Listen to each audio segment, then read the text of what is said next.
Agora são, agora são 8h03, então nós vamos ter aí 30 minutos de dissertação acerca dos tópicos relacionados com a escritura sagrada, conhecida como o Srimad Bhagavatam. Nós já fizemos algumas contextualizações acerca dessa escritura, tá? Ela é o equivalente para transcendentalistas, para os teólogos, num curso de teologia, seria o equivalente de algo como o mestrado, tá? Seria algo como mestrado num curso na faculdade. Então, você tem, primeiramente, a graduação, que é através da Bhagavad Gita. Então, uma vez que o ser compreende Deus e a natureza de Deus e seus motivos para os quais seria possível uma explicação coerente acerca da existência, então entra o Srimad Bhagavatam, que é para dar a continuação nesse processo, onde o ser aprenderá a como visualizar diretamente a suprema personalidade de Deus e, eventualmente, ter o seu darshan. Darshan significa um contato direto, visual, uma observação completa acerca do princípio, né, do ser Deus. Tá? Bom, então, falando sobre isso, se vocês observarem no folder de chamada para hoje, nós temos ali 4 criancinhas, né? Assim, usando roupas monastéricas ancestrais, né? Os monges, os yogis, eles não usam roupas. Eles usam apenas um objeto, uma peça de roupa chamada kalpina, que é apenas para proteger os órgãos sexuais. Não proteger deles, mas para respeitar o convívio social com os demais. Tá? Tem uma classe de yogis chamado Naga Babas. Naga significa serpentes, Babas significa mestres ou professores, gurus. Então, Naga Babas significa que o guru é semelhante a uma serpente, no sentido de que eles não usam roupa nenhuma. Eles são absolutamente nus. Eles ficam completamente nus. E eles vivem nas florestas, nos Himalaias. Tá? No governo da Índia, por exemplo, quando alguém entra para a ordem Naga Babas, ou seja, yogis plenamente nus, o governo da Índia emite um atestado de óbito para essa pessoa, isentando ela de todas as funções sociais, necessidades políticas, etc. Então, para a sociedade, é como se ele tivesse morrido, literalmente. E ele tem direito a um atestado de óbito, mesmo que esteja em vida. E ele vai, então, viver na floresta, nos Himalaias, e ele vive completamente nu. A única coisa que ele utiliza como vestimenta são cinzas, consequências dos rituais védicos de fogo. Eles então utilizam as cinzas e passam no corpo, e essa é a única proteção que eles têm do frio, do calor, etc. E eles descem uma vez por ano das montanhas dos Himalaias, onde eles vivem comendo folhas e raízes, e vão se banhar no Ganges, em Rishikesh ou Haridwar. Por isso que esses locais são tão assim buscados pelas pessoas que fazem yoga, porque eles vão até esses lugares para ter darshan, ou audiência desses sábios, desses homens santos, que vivem retirados nesses ambientes. Tá? Bom, então, esses 4 sábios, eu vou contar brevemente a história deles para vocês, né, assim, conhecerem, e depois eu vou contextualizar o conhecimento que eles trazem com eles. Eles são chamados os 4 Kumaras. Tá? Kumaras significa criança. Kumara significa criancinha. Originalmente, no início da criação, o Supremo, o Absoluto, o Senhor Vishnu, ele manifesta um ser, tá? E esse ser chama-se Brahma. Então, esse ser ele manifesta, ele é gerado em uma flor, que é uma flor de lótus, então é o filhinho de Deus, nasce numa flor. nasce de uma flor, né? Do umbigo transcendental da Suprema Personalidade de Deus, ele está deitado, meditando nos seus filhinhos queridos, nas suas alminhas, e em como despertá-las. Então, do umbigo do Senhor Supremo surge uma flor, sai um caulezinho, esse caulezinho cresce, e lá em cima floresce uma flor de lótus. E dentro dessa flor tem uma criancinha, chamada Brahma. Esse ser, Brahma, ele tem 4 cabeças. É como se fosse uma rede de computadores interligados. Tá? Então, são 4 cabecinhas. E quando esse serzinho desperta, ele olha para os lados e não vê nada. Ele está tudo escuro. Então, ele, como toda criança, né? Imagina uma criança que à noite acorda e os pais não estão no quarto, ou não estão, de repente, saíram para assistir ao cinema, deixaram a criança com a babá, e a criança, de repente, acorda e não vê ninguém no quarto. Então, o primeiro reflexo da criança é se assustar. Então, a criança se assusta e olha e vê que está tudo escuro, então ela se assusta. Daí ela chama papai, mamãe, né? E aí, se a criança não ouve respostas, então o que ela faz? Fica com medo. E aí, então, ela vai entrar embaixo do cobertor, e ali ela vai ficar assustadinha, com medo. Esse é o comportamento natural de uma criança. Brahma, que é o criador desse universo, o primeiro ser criado por Deus, ou manifesto por Deus, dentro da simulação, teve esse comportamento semelhante ao de uma criança. Primeiro, ele abriu os olhos e, de repente, ele se viu imerso numa escuridão absoluta, que é o Mahatattva, o que seria o equivalente, atualmente, o Mahatattva seria o equivalente do campo de Higgs na ciência. Tá? Então, ele desperta nessa totalidade e não vê ninguém. Então, ele se assusta. E ele chama, emite sons, mas ninguém responde. Então, ele entra no caule em busca de alguém ou alguma coisa. Então, ele é um lago, né, um oceano, ele mergulha e não consegue encontrar ninguém e retorna de volta para a flor de lótus, onde ele estava originalmente. Ele se senta novamente. Ele se senta e ele está, então, em crise existencial. Quem eu sou? O que eu sou? Por que eu estou aqui? O que eu estou fazendo aqui? Qualquer semelhança é mera coincidência. Então, se vocês chegaram a esse ponto, bem-vindos. Vocês estão recentemente nascendo, tá? São recém-nascidos na consciência divina. Então, Brahma, o primeiro ser criado, também passou por essa crise existencial, faz parte do processo, tá? Então, primeiro ele tenta, né? Nós tentamos caminhos diferentes. Vou fazer isso, vou fazer aquilo. E, finalmente, quando nós estamos, assim, cansados, talvez, quem sabe aí, exaustos de tentar encontrar uma explicação para a nossa existência e não conseguir, nós, então, pedimos ajuda. Né? Foi o que Brahma fez. Ele fechou os olhos e meditou. Se alguém estiver aí e puder me ajudar, eu estou disposto a aceitar ajuda. Por favor, receba-me. E nesse momento, então, ele ouve uma palavra, tapasya. Alguém fala, um sonzinho entra no ouvido dele, tapasya. Tapasya, que significa observe austeridades, ou seja, discipline-se. Então, ele entende a mensagem e passa a fazer autocontrole mental, disciplina para controlar as emoções. Ele estava com medo, ele estava ansioso. Também. Eu acho que é o seu próprio telefone. Está cortando.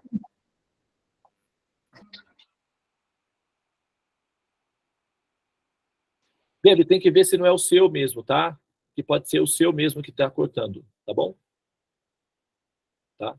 Alguém mais? Está cortando para alguém mais?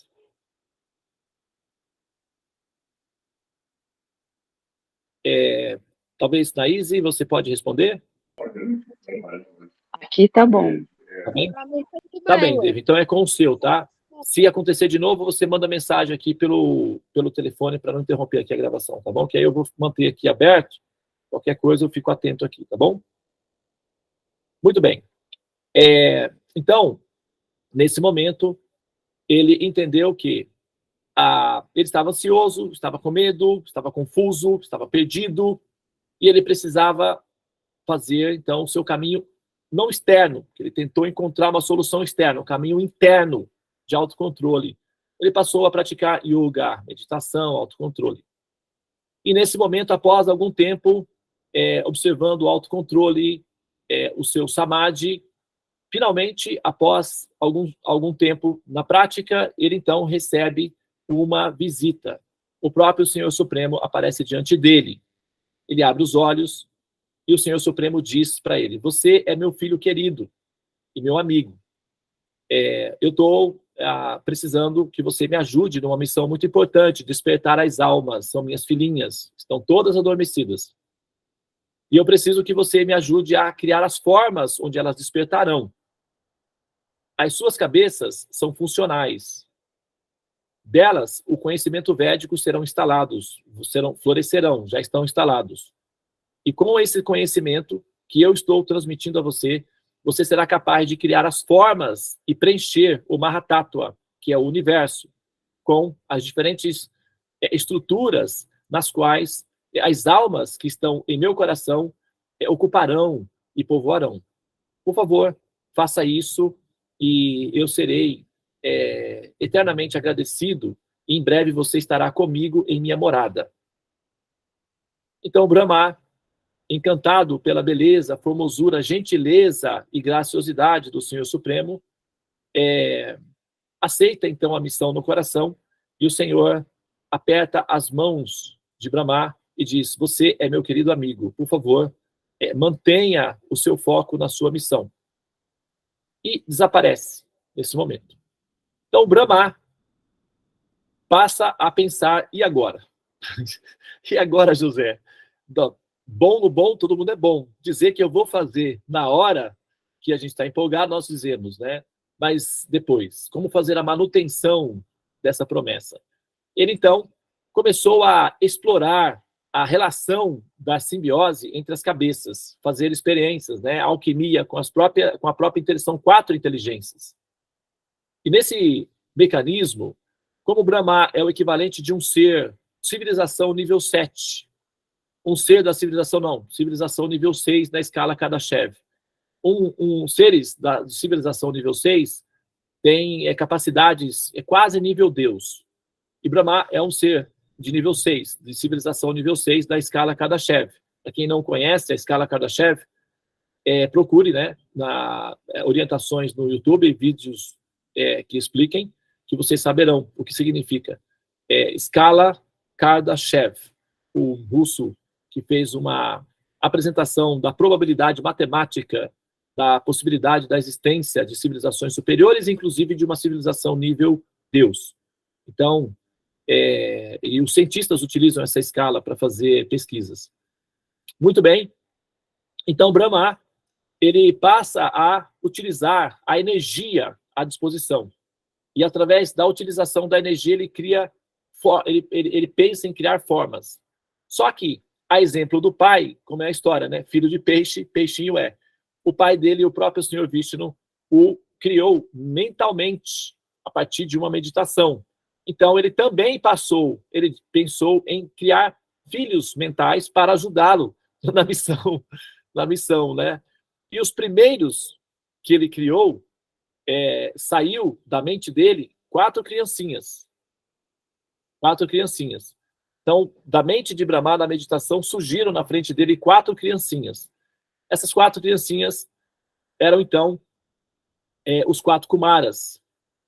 E essas 4 criancinhas, elas refletiram a natureza interna de Brahma nesse momento.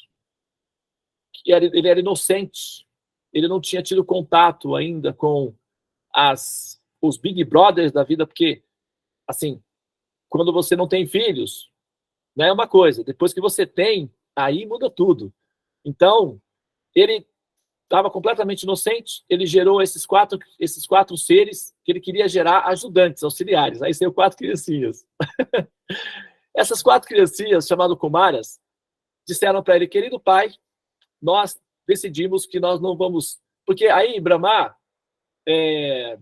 disse para eles: olha, nós vamos povoar o universo e eu precisarei de você. Só que essas 4 criancinhas, na verdade, eram grandes sábios sábios altamente eruditos, porque o universo ele é cíclico, tá?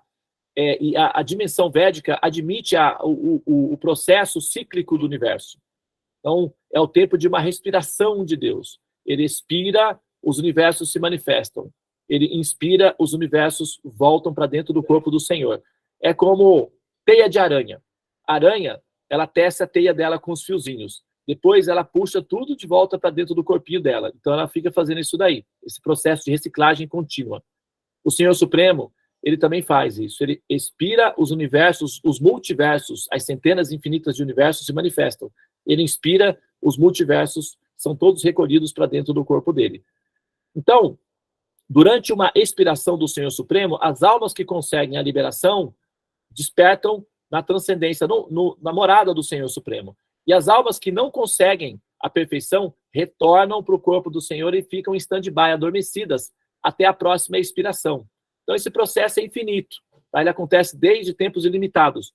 Atualmente, os cálculos científicos admitem a probabilidade de multiversos. A ideia de universo é uma ideia um pouco primitiva. Ela não reflete a realidade da criação, evidentemente. Uni significa único. E verso, versão. Se é a única versão, essa é a única versão. Agora nós já sabemos que, na verdade, essa única versão é uma versão entre outras centenas de possíveis versões. Então, não é universo, é multiverso. E o multiverso já estava previsto nas escrituras védicas, até porque as escrituras védicas são descrição de civilizações tipo 5, 6, que são semideuses. Então, eles têm noção de que os multiversos são muito mais práticos do que o universo. Então, a cultura védica, o conhecimento védico, parte do princípio de multiversos. Nunca foi universo, tá? Sempre foi multiversos. Agora é que a ciência está acompanhando o raciocínio, mas sempre foi multiversos. Então, essa expiração do Senhor Supremo projeta os multiversos e depois recupera de volta os multiversos. E aquelas almas que conseguem se liberar, como eu disse, transcendem. As que não, retornam ao corpo do Senhor e aguardam a próxima chance, próximo bonde, é o próximo momento. E esses 4 sábios eram seres que quase completaram o curso no ciclo anterior. Quer ver uma coisa interessante, uma curiosidade? O Carl Sagan, o cosmonauta Carl Sagan, aqueles que não conhecem, é só procurar, tá? Carl Sagan. Seria bom colocar no ladinho aí essas indicações para quem não tiver orientado, pegar para depois pesquisar individualmente, tá bom? Então, o Carl Sagan é um cosmonauta, é um cosmologista moderno, e ele criou um documentário chamado Cosmos. E nesse documentário, no Limiar da Eternidade, tem um capítulo que chama O Limiar da Eternidade. E nesse capítulo, Limiar da Eternidade, ele diz o seguinte, ele declara abertamente o seguinte: se existe uma escritura sagrada nesse planeta Terra que reflete as nossas observações matemáticas e cosmológicas, chama-se Vedas. Nenhuma outra no planeta está tão alinhada com as observações matemáticas e cosmológicas que nós fazemos no universo, que não sejam os Vedas. Os Vedas, se eu tivesse que adotar uma escritura para representar os conhecimentos que nós temos na ciência, isso seria os Vedas, nenhuma outra. Ele fala isso, está lá no documentário dele. E o Carl Sagan é ateu, declarado. A posição dele é ateísta. Na verdade, ele não é um ateu, ele é humanitarista. É um pouco diferente, é um espiritualista que nega a existência de Deus. É uma classe diferente, né, de pessoa. Bom, mas então, o Carl Sagan, ele, nesse documentário também, ele informa esse movimento cíclico do universo, em que ele se expande e retrocede, se expande e retrocede. Isso está presente na cultura védica, nos textos védicos. Então, esses 4 Kumaras eram sábios que tentaram a emancipação num ciclo anterior, não conseguiram completar o curso e entraram em hibernação no coração de Deus. Então, quando o universo se expande novamente, eles são os primeirinhos da fila. São os primeiros que aparecem. E o Brahma diz, que bom que vocês chegaram. Agora, filhinhos, vocês precisam se exercitar firme aí, que a missão vai começar. E a missão é, vamos povoar o universo. Eles olham um para o outro assim e dizem, nananina não. Nós não vamos, a gente não vai entrar nessa não, porque da última vez que nós tentamos auxiliar no universo e tal, nós nos enredamos e nós não conseguimos completar o curso.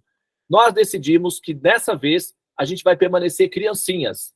E criancinhas não trabalham, criancinhas não fazem nada, criancinhas só brincam, criancinhas só ficam paradinhas e não fazem nada. Nós vamos nos retirar para a vida espiritual e a única coisa que nós vamos fazer é meditação, nada mais. A gente não vai se envolver com nada. Sinto muito, papai, né, dê sequência no seu projeto aí, não conte conosco, nós não vamos poder te ajudá-lo, sinto muito. Agora, se você quiser nos castigar, estamos aqui à sua disposição. Brahma viu aquelas 4 criancinhas lindinhas falando com ele como se fossem adultos, ele achou encantador, porque assim, nós, quando vemos uma criança falar como um adulto, a gente fica encantado, né? A gente fica maravilhado com uma criança falando, né, como se fosse um adulto. Inclusive, essa noite eu sonhei com uma criança conversando como se fosse um adulto, e eu conversava com ela e ficava encantado e queria saber de onde ela tirava todos aqueles conhecimentos. E ela dizia, olha, esse é um assunto para depois, por enquanto vamos apenas tratar do nosso tema aqui. Ela me deu uma correção, eu falei, ok, tá bom, por favor, fique à vontade. E quando eu acordei hoje pela manhã e eu vi essa postagem dos Kumaras e me lembrei do sonho que eu tive, eu falei, eu vou falar dos Kumarinhas porque eles estão nessa linha aí. Então, apesar de que o nosso tema na aula de Bhagavatam é outro, não é esse. Então, eu aproveitei para colocar o tema que conciliou, né, as coisas. Então, eu fiquei assim, querendo fazer isso, aqui estou eu fazendo isso. Então, os Kumaras falaram para ele numa tonalidade de pessoas adultas, e isso deixou o Brahma encantado, porque ele esperava dar treinamento, aquela coisa toda, explicar, filhinho, você nasceu, nananana. Eles já sabiam tudo. Quando o Brahma tentou explicar para eles, olha, queridos, vocês nasceram, papai, nós nascemos no outro ciclo do universo, nós não conseguimos completar o curso da autorrealização, retornamos para finalizar, a gente já sabe tudo, por favor, poupe-nos do seu discurso. Como criança, né? Como não está interessado em ouvir. Muito bem, Brahma, então, liberou eles e disse, tudo bem, filhinhos, né? Vocês estão liberados, então, já que a condição é essa, e liberou os 4 Kumaras. Bom, essa é a história dos 4, como eles saíram, então, como já havia, porque Brahma, primeiramente, ele criou as galáxias, ele criou as estruturas, ele criou as diferentes sistemas de galáxias, ele criou, quando você, por exemplo, você vai, né, tá casado, você vai ter um filho, né, decidir, vamos ter um filho, ótimo. O que você faz? Um quarto para a criança. Já decora o quarto, já deixa tudo estruturado, para que a criança venha depois. É assim que normalmente as pessoas fazem, pelo menos as pessoas que se planejam. Aqueles que não se planejam têm que correr às pressas lá para fazer a reforma. Mas todo mundo acaba fazendo alguma coisa para receber a criança. E Brahma também fez isso. Como ele sabia que ele ia receber muitos filhos e filhas, ele precisava de muitos quartos, de muitas moradas. Como Jesus disse, na casa do meu pai tem muitas moradas, né? Então, Brahma teve que criar muitas moradas, muitos quartinhos, muitos ambientes para receber os diferentes tipos de filhinhos que viriam. Porque o conhecimento, as informações já estavam todas com ele nos processadores. Eram 4 processadores, ou seja, 4 cérebros, com armazenamento de dados nível 6. Gente, olha, a diferença, imagine, o macaco, os primatas têm, em relação aos humanos, 2% de diferença de código genético apenas. O ser humano tem 100% de código genético humano. Os primatas, alguns deles têm 98, 97, 98, dependendo da análise que o cientista fizer. Então, 98% do código genético humano faz do macaco um ser humano, numa classe um pouco diferente. Mas a diferença de 2% de código genético, olha o que nós fizemos. O smartphone, o orangotango, tá? Ele faz lá algumas coisas e tal. Se ensinar ele acaba aprendendo truques novos. Mas a diferença de você produzir um smartphone ou uma estação espacial, um foguete que vai, uma sonda que vai até Saturno, é bem sofisticado em relação a você conseguir colocar uma bola numa caixa para ganhar uma banana. E só 2% de diferença. Agora, seres de civilização nível 6 têm uma porcentagem bem maior de capacidade que o processador humano. Imagina o que eles são capazes de fazer. Então, Brahma, com esses 4 processadores nível 6, produziu as galáxias.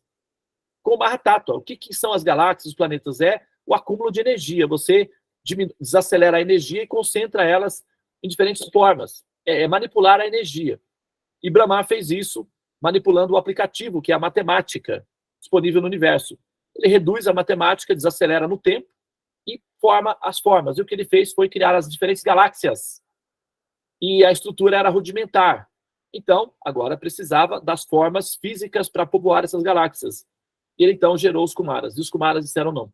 E aí, bom, daí para frente, outras histórias vão acontecer, porque os Kumaras decidiram não ajudar, não participar, porque eles não queriam se envolver no processo, né, assim, vamos chamar, entre aspas, material. Eles queriam simplesmente meditar e renunciar, como monges.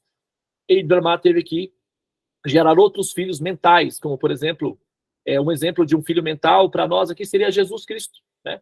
É o exemplo de um filho mental. Ele foi criado a partir da mente de Deus. Então, isso é um filho mental, tá? A ideia do conceito de filhos mentais. E Brahma criava filhos mentais, porque, afinal de contas, ele era único. Então, a única forma de ele gerar filhos seriam filhos mentais. E os 4 Kumaras são filhos mentais. Um deles, muito conhecido, muito famoso, entre os espiritualistas, principalmente da linha de Saint-Germain, é o Sanat Kumara, tá?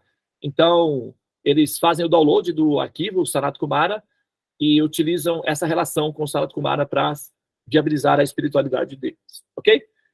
Muito bem, eu tenho aqui 2 minutinhos ainda. Eu vou concluir agora. Em determinado momento, os Kumaras vagavam, então, de galáxias, planetas diferentes, eles não tinham uma morada fixa, e no momento eles chegaram num local, porque aí até então já Brahma já tinha, né, conseguido ajuda, eles chegaram num local onde havia um templo de Vishnu, e eles se sentaram próximo do templo para fazer meditação, e o sacerdote do templo colocou folhinhas de Tulasi, que é uma folhinha sagrada, nos pés de lótus da deidade, da divindade do templo. E os Sanat Kumaras, os 4, sentiram o cheiro do perfume dessa folhinha sagrada. É a mesma planta que é feito esse colarzinho sagrado que nós utilizamos, os Vaishnavas utilizam. Então é uma folhinha muito tenra e perfumadinha. Então eles sentiram esse cheiro. E atraídos pelo cheiro, eles se levantaram e foram até o templo. E verificaram que era a forma de Vishnu. Então, eles decidiram que eles eram viajantes, eles estavam livres, não tinham compromissos familiares, eles decidiram ir até a morada de Vishnu, porque até então eles, como eram sábios muito poderosos, através da visão transcendental, eles puderam perceber que havia a possibilidade de eles conseguirem ir até um planeta onde o próprio Senhor Vishnu estaria ali residindo, que é uma espécie de baixada da transcendência dentro do chamado mundo material, que é a simulação. Eles foram até lá. Então, olha só a parte interessante aí, né, do que acontece. Quando eles chegaram, eles viram o Senhor Supremo, Vishnu, ele estava em estado chamado Yoga Nidra. Yoga Nidra significa sono, estado sonolento, tá? Então, o Senhor Supremo, ele se deita em uma cama feita por uma divindade, por uma expansão dele mesmo, chamado Ananta Shesha. É macia e, ao mesmo tempo, quentinha ou fria, dependendo do temperamento do ambiente. E esse assento macio, onde o Senhor Supremo estava adormecido, ele estava sonhando. E o sonho de Vishnu é a criação dos diferentes universos, multiversos. Tá? Então, ele, enquanto sonha, é o sonho dele. Tá? E na medida em que ele sonha, ele gera todos os universos e planetas e Brahmas, porque cada universo tem um Brahma diferente. E nós temos um, que é o criador das estruturas, e os outros multiversos são infinitos Brahmas, tá? E nós temos um, que é o criador dessa estrutura específica que a gente analisa, mas existem outros.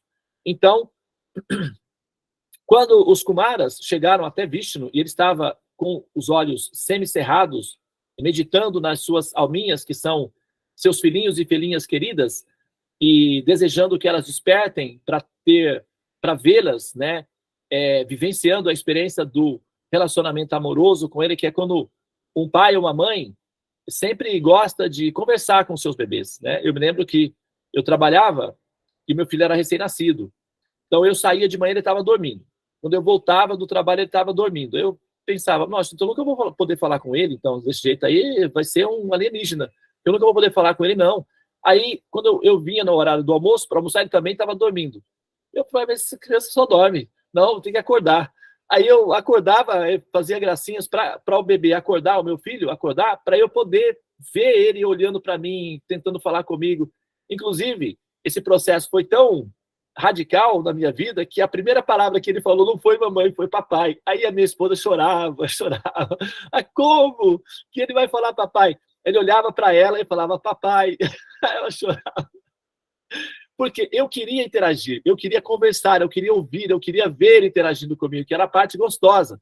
E eu insisti tanto que ele começou a interagir. Então eu ensinava papai, papai. E ele acabou aprendendo a primeira palavra, papai. Então, nós, quando amamos e temos essa experiência de êxtase, a gente quer repetir isso milhões de vezes, infinitamente. E o Senhor Supremo, ele tem essa fantasia deliciosa de pai, amoroso, que ele quer falar com as suas alminhas, suas filhinhas, seus filhinhos, ele quer ouvi-las, chamar, ele quer interação, faz parte do amor, isso é normal.